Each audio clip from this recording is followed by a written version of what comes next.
JMS 정명석 세기 말 사이비 종교단체 창설자로 전 국민에게 각인됐던 그 인물입니다. 하나님은 인간 쓰고 나타난다. 이건 기본이요, 기본. 성령의 역사는 가상이 아니다. 라킹이 늘 말하지 않았냐.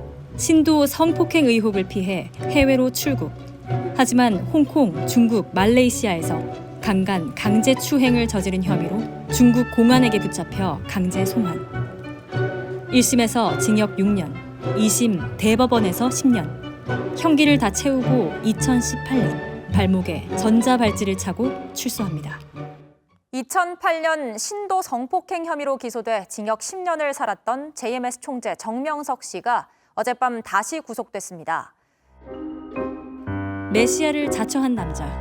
그가 끝내 전자발찌를 벗지 못하는 이유는 뭘까요?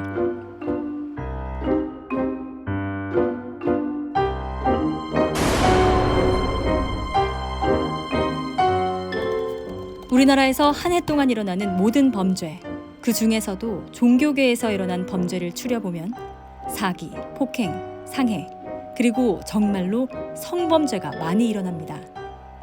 알고 보면 어느 시대나 어느 나라나 사이비 종교의 끝은 비슷한 경우가 많죠. 사이비 종교가 가진 특이점, 사기, 폭행, 그리고 성범죄로 가는 공식이라도 있는 것처럼 말입니다. 내 얘기예요, 내 얘기. 겉으로 보기엔 비슷한 것처럼 보이지만 근본적으로 완전히 다른 것. 사이비 종교는 종교가 아니거든요. 종교의 탈을 쓰고 있지만 그들이 가지고 있는 메커니즘과 구조적 문제들로 인해서 각종 반사회적인 문제들이 일어나는 단초를 제공하게 되는 거죠. 기본적으로 사이비 종교는 교주를 신격화하거든요. 다른 사람들과는 다른 존재야 라고 하는 걸 드러내는 이벤트들을 굉장히 많이 해요. JMS 같은 경우 딱 떠오르는 게 축구죠. 네, 한 경기에 수십 골을 넣게 되는 거죠.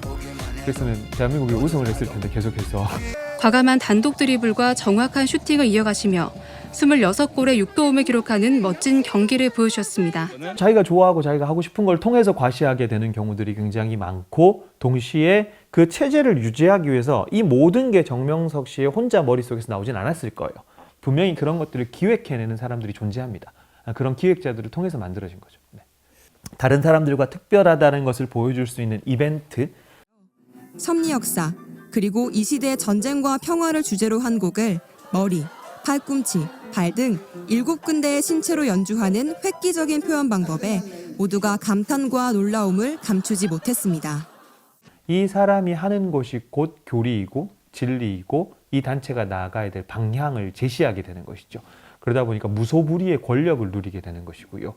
그 남성 교주가 무소불위의 권력을 누리게 될 때에 일어나는 정말 보편적인 현상이 성범죄, 재정문제라고 볼 수 있다. 저는 그렇게 판단을 하고 있습니다. 그러다 보니까 인간이 가지고 있는 욕구가 추악하게 모두가 다 드러나는 거죠.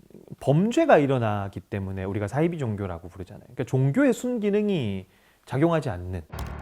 정명석은 강간과 강제추행으로 기소됐지만 정작 판결은 다른 대목으로 났습니다. 준강간, 준강제추행. 심신상실, 한거 불능 상태가 된 사람을 성폭행했다.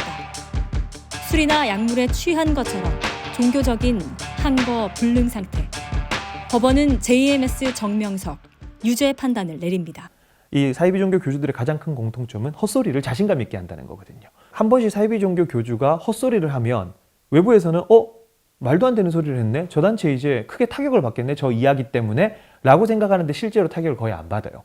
왜냐하면 신도들은 헛소리에 집중을 하는 게 아니라 자신감에 집중하고 교주가 이야기하는 그 자신감에 집중의 포인트가 다르더라고요. 우리 사회의 어떤 하나의 현상으로 이제는 받아들여야 된다고 봐요. 도대체 어떤 현상들이 이 사람들이 이렇게 만들었는가라고 했을 때 가정이 깨어져 있는 사람들이 정말 많았어요. 그리고 관계가 깨어져 있는 사람들이 정말 많았고요. 사이비 종교가 처음부터 교리로 다가가지 않고 나는 너에게 절대로 해로운 것을 줄 존재가 아니야 라고 존재와 관계로 다가간단 말이죠.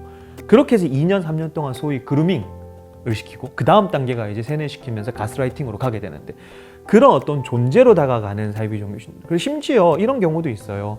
거기가 사이비 종교라는 사실을 아는데 거기 사람들이 너무 좋아서 나는 거기 가보겠다라는 사람들이 실제로 존재한단 말이죠. 우리 사회에서 그런 문제가 벌어지는 거 이제는 우리가 좀 인정을 하자고요. 이해가 안 된다라고 치부만 하지 말고, 그러면 단순히 거기 간 사람들을 정죄하고 끝나는 게 아니라 당신은 왜 그 선택을 했습니까? 라고 한 번 정도는 물어볼 수 있지 않을까, 그런 생각을 하게 되는 거죠.